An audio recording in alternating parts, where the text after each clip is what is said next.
साल 1973 की बात है जब बॉबी नाम की ऐसी हिंदी फिल्म आई जिसमें हीरो और हीरोइन दोनों नए थे। हीरोइन डिम्पल कपाड़िया का तो किसी ने नाम भी नहीं सुना था। इसके निर्देशक राज कपूर की पिछली फिल्म ज़बरदस्त फ्लॉप हुई थी, लेकिन जब ये फिल्म रिलीज हुई तो इसकी लोकप्रियता का आलम यह था कि गांवों कस्बों से बड़े शहरों के थिएटर के लिए विशेष बसें चलती थीं, जिन्हें बॉबी बस कहा जाता था। ये बस लोगों को फिल्म दिखाकर वापस गांव लेकर आती थी। डिम्पल कपाड़िया की पोल्का डॉट वाली पोशाक बॉबी ड्रेस के नाम से मशहूर हुई और हीरो ऋषि कपूर के मोटरसाइकिल को लोग बॉबी मोटरसाइकिल बुलाते थे। फिल्म बॉबी 28 सितंबर 1973 को रिलीज हुई थी। बॉबी की लोकप्रियता की एक और मिसाल 1977 में देखने को मिली, जब बाबू जगजीवन राम ने दिल्ली के रामलीला मैदान में चुनावी रैली करने का फैसला किया। वो इंदिरा गांधी से अलग हो गए थे। कहा जाता है कि उस शाम जानबूझकर दूरदर्शन पर बॉबी दिखाई गई ताकि लोग रैली में ना जाएं, लेकिन ऐसा हुआ नहीं और अगले दिन अखबार की हेडलाइन थी बाबू बीट्स बॉबी। उस वक्त तक हिंदी में मैच्योर प्रेम कहानियां बनती आई थीं, लेकिन बॉबी शायद पहली टीनेज लव स्टोरी थी जिसमें जवानी का जोश, बगावत, मासूमियत और बेपरवाह मोहब्बत का मेल था। हालांकि बॉबी की कामयाबी के पीछे संघर्ष की एक अलग दास्तान थी। मशहूर फिल्म विश्लेषक जयप्रकाश चौकसे राज कपूर के बेहद करीबी थे और गुजरने के कुछ साल पहले उन्होंने बॉबी की कहानी विस्तार से बताई थी। जयप्रकाश चौकसे ने बताया था, राज साहब के ऑफिस में आर्ची कॉमिक्स पड़ी रहती थी। उन्होंने कॉमिक्स में एक कैरेक्टर के बारे में पढ़ा जिसे इश्क हो गया था, तो उसका बाप बोलता है कि ये तुम्हारी उम्र है इश्क करने की, you are too young to fall in love. वहीं से ये आइडिया आया कि ऐसी फिल्म बनाई जाए जिनके बारे में लोग कहते हैं कि यह भी कोई उम्र है प्यार करने की। 1970 में राज कपूर की फिल्म मेरा नाम जोकर फ्लॉप हो गई थी। उसके एक साल बाद राज कपूर की प्रोड्यूस की हुई फिल्म कल आज कल, जिसे उनके बेटे रणधीर कपूर ने डायरेक्ट किया था, वो भी फ्लॉप हो गई। उसी दौरान राज कपूर के पिता पृथ्वीराज कपूर की मृत्यु हो गई। उनकी माताजी गुजर गईं। उनके करीबी रहे संगीतकार जयकिशन की भी मृत्यु हुई। यही वो दौर था जब तमाम चुनौतियों के बीच राज कपूर ने एक युवा प्रेम कहानी बनाने की ठानी। लेकिन फिल्म बनाने के लिए पैसा चाहिए था, जिसके लिए हिंदुजा परिवार आगे आया। तब हिंदुजा परिवार विदेशों में, खासकर ईरान में हिंदी फिल्में डिस्ट्रीब्यूट करके अपना बिजनेस आगे बढ़ा रहा था। जयप्रकाश चौकसे के मुताबिक फिल्म बनकर तैयार थी। राज साहब फिल्म का ऊंचा दाम मांग रहे थे। वो राजेश खन्ना का दौर था और राज कपूर साहब राजेश खन्ना की फिल्म से 1 लाख ऊपर दाम मांग रहे थे। शशि कपूर पहले डिस्ट्रीब्यूटर थे जिन्होंने दिल्ली यूपी खरीदा और एक वकील हुआ करते थे जिन्होंने पंजाब के अधिकार खरीदे। कहीं के लिए फिल्म बिक्री ही नहीं। फिल्म में पैसा लगाने वाले हिंदुजा परिवार से अदालत तक की नौबत आ गई। राज कपूर को लगा कि अगर फिल्म हिट होगी तो बाकी जगहों के अधिकार भी बिक जाएंगे, लेकिन हिंदुजा को लगा कि सिर्फ 2 जगह के अधिकार से पैसा कैसे निकलेगा। उन्होंने उनके खिलाफ हाईकोर्ट में केस कर दिया। रिलीज के पहले राज कपूर ने उनका पैसा लौटा दिया, लेकिन पिक्चर का पहला शो हाउसफुल हो गया और फिल्म चल पड़ी। इंडस्ट्री में लोग फिर से राज कपूर को महान डायरेक्टर मानने लगे। वे लोग भी उनके साथ हो गए जो कहने लगे थे कि राज निर्देशन भूल गया है। अपनी आत्मकथा खुल्लम खुल्ला में ऋषि कपूर लिखते हैं, सिनेमा को लेकर राज कपूर का जुनून ऐसा था कि फिल्मों से की हुई सारी कमाई वो फिल्मों में ही लगा देते थे। मेरा नाम जोकर के बाद आरके स्टूडियो गिरवी रखा जा चुका था। राज कपूर के पास अपना घर भी नहीं था। बॉबी की सफलता के बाद उन्होंने अपना घर खरीदा। बॉबी आरके बैनर को उभारने के लिए बनाई गई थी, मुझे लॉन्च करने के लिए नहीं। ये फिल्म हीरोइन पर केंद्रित थी। जब डिम्पल की तलाश पूरी हो गई तब मैं बाय डिफॉल्ट हीरो चुन लिया गया। ये बात और है कि सारा क्रेडिट मुझे मिल गया, क्योंकि डिंपल की शादी हो गई और फिल्म हिट होने पर मुझे वाहवाही मिल गई। कहते हैं कि बॉबी बनाते वक्त इंडस्ट्री के बड़े बड़े लोग, धर्मेंद्र, प्राण साहब, राजेंद्र कुमार ने उनसे कहा था कि आरके बैनर को फिर से खड़ा करने के लिए वे लोग बिना पैसे लिए काम करेंगे।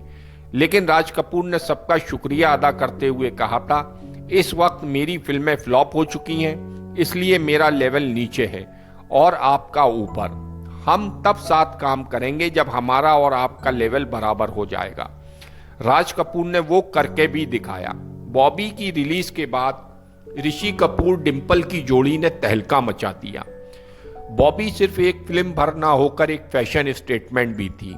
डिंपल की वो मिनी स्कर्ट, पोल्का डॉट वाली शर्ट, डॉट पैंट्स, बड़े चश्मे, पार्टियां, राज कपूर ने जवान भारत की पहचान एक जीवन शैली से कराई। अमृत गंगर फिल्म इतिहासकार के जानकार हैं। बीबीसी की सहयोगी पत्रकार सुप्रिया सोगले से बातचीत में उन्होंने कहा, बॉबी ब्रगेंजा यानी बॉबी का 50 साल बाद भी क्रेज बना हुआ है। ये युवा पीढ़ी की प्रेम कहानी थी जो समाज के अलग अलग वर्ग से थे। राजा, जिसका किरदार ऋषि कपूर ने निभाया, एक हिंदू अमीर परिवार से है, और बॉबी, जिसका किरदार डिंपल कपाड़िया ने निभाया था, एक ईसाई परिवार से है जो मछुआरों का काम करते हैं। ये वो दौर था जब देश 1971 की जंग के माहौल से निकल रहा था। मेरा नाम जोकर फ्लॉप हुई थी। ऐसे में देश को, युवाओं को ताजी हवा, एक बदलाव की जरूरत थी। इसी माहौल में बॉबी आई और छा गई। इस फिल्म के अंदाज में कहें कि ये काला कौवा आज भी काट रहा है। जब बॉबी की शूटिंग अपने अंतिम पड़ाव में थी तो डिंपल कपाड़िया ने राजेश खन्ना से शादी कर ली थी। डिंपल कपाड़िया को हीरोइन चुनने की कहानी जयप्रकाश चौकसे ने कुछ यूं बताई थी। किशन धवन चरित्र कलाकार थे। उनकी पत्नी बुंदी धवन राज कपूर की पत्नी कृष्णा की दोस्त थी। उन्होंने डिंपल कपाड़िया का नाम सुझाया। स्क्रिप्ट के साथ डिंपल के सीन लिए गए। वो कई सालों तक आरके स्टूडियो में कहीं रखे हुए थे। वो सीन देखकर आपको यकीन नहीं होगा कि ये वही डिंपल कपाड़िया हैं। उस समय डिंपल की उम्र बामुश्किल 14 या 15 रही होगी। फिल्म 1973 यानी 20वीं सदी में बनी है। हालांकि बॉबी के एक सीन में डिंपल कहती हैं, मैं 21वीं सदी की लड़की हूं, कोई मुझे हाथ नहीं लगा सकता। जब ऋषि कपूर उन्हें टोकते हैं कि अभी तो 20वीं सदी चल रही है, तो कहती हैं कि बूढ़ी हो गई हूं, 20वीं सदी, और मैं अपनी हिफाजत खुद करना जानती हूं। डिंपल ने असल में भी अपनी जिंदगी वाकई ऐसे ही जी है। अपनी आत्मकथा खुल्लम खुल्ला में ऋषि कपूर लिखते हैं, डिंपल हमारे घर का हिस्सा बन गई थी। मैं राज कपूर को पापा बोलता था तो डिंपल भी पापा ही बोलती थी। बाद में मैंने राज जी कहना शुरू कर दिया था, लेकिन डिंपल आखिर तक उन्हें पापा ही बोलती रही।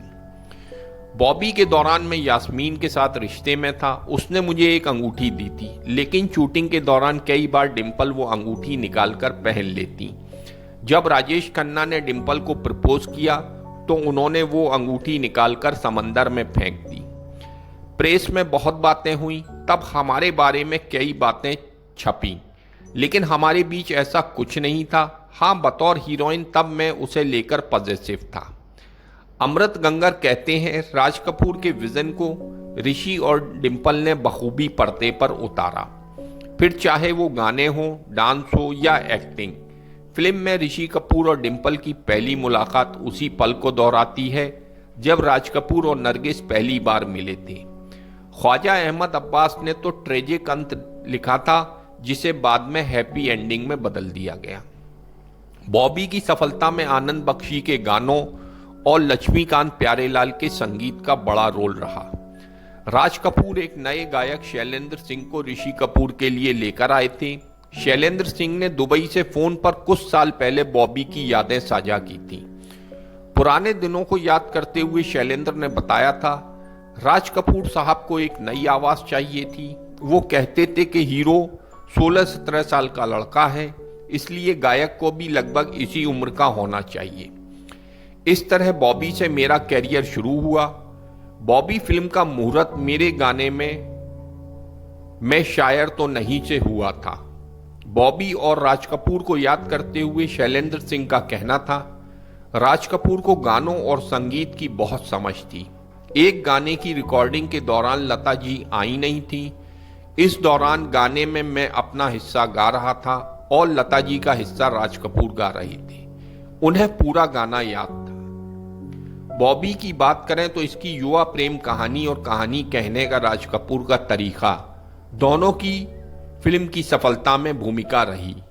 फिल्म की जान इसके सहायक किरदार भी थे, भले वो दुर्गा खोटे हों, मछुआरे के रोल में जैक ब्रिगेंजा उर्फ प्रेमनाथ हों, या फिर ऋषि कपूर के अक्खड़ बाप के रोल में प्राण, या फिर फिल्म के विलेन प्रेम चोपड़ा।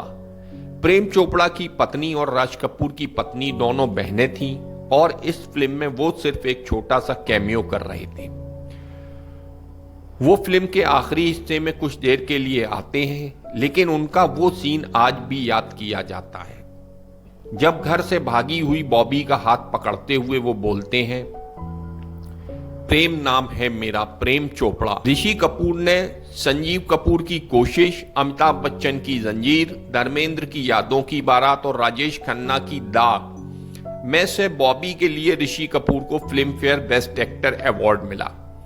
अपनी आत्मकथा खुल्लम खुल्ला में ऋषि कपूर ने लिखा है, किसी ने मुझे पैसे के बदले एक पुरस्कार दिलाने का ऑफर दिया था। मैंने कहा क्यों नहीं, मुझे इस बात का अफसोस है, मैं सिर्फ 20-21 साल का था। बॉबी के साथ अचानक मैं स्टार बन गया, लेकिन मुझे नहीं पता कि वो पैसे सच में आयोजकों के पास पहुंचे या नहीं, पर मैंने उसे 30,000 रुपये दिए। दिलचस्प बात यह है कि शैलेंद्र सिंह ने भी मुझे दिए इंटरव्यू में ऐसी ही बात बताई थी। उनका कहना था कि बॉबी के लिए मुझे बेस्ट सिंगर का अवार्ड ऑफर हुआ था, लेकिन मैंने मना कर दिया था। मैं वजह नहीं बता सकता। भारत में अवार्ड की कोई अहमियत नहीं है, अच्छे गानों को अवार्ड नहीं मिलता है।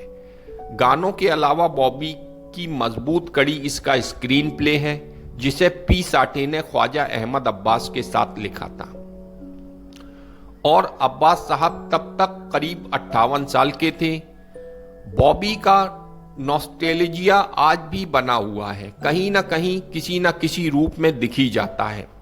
मसलन कश्मीर में जिस होटल के कमरे में अंदर से कोई बाहर ना आ सके वाला गाना शूट हुआ था, वो आज भी बॉबी हट के नाम से मशहूर है और लोग उसे देखने आते हैं। या फिर जब अमेरिकन सैलून में बाल कटाते वक्त जब एक रूसी फैन ने ऋषि कपूर को पहचान लिया और अपने फोन से मैं शायर तो नहीं बजाकर सुनाया।